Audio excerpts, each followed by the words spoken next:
Hello everybody, welcome back to my YouTube channel. So guys, in this video I'm going to be showing you how to change your billing address on your iPhone and iPad iOS 16. So guys, let's get started without wasting any time.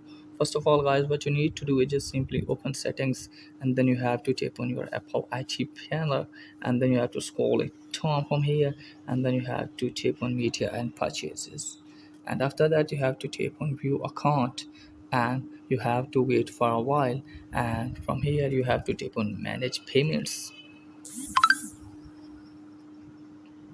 And now here you can see here is your billing address, so you have to tap on this, and here is your billing name. So firstly you have to edit all of these, so you have to cut all of your giving information,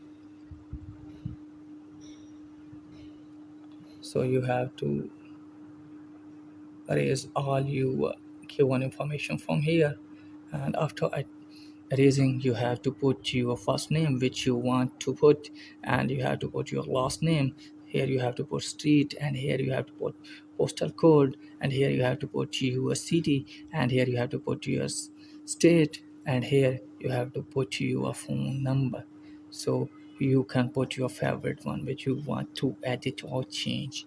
And after putting all of these things, you have to simply tap on done here, and after that your billing address will be changed. So that's it guys for today's video. If the video is helpful, please like the video and subscribe my channel. Thanks for watching.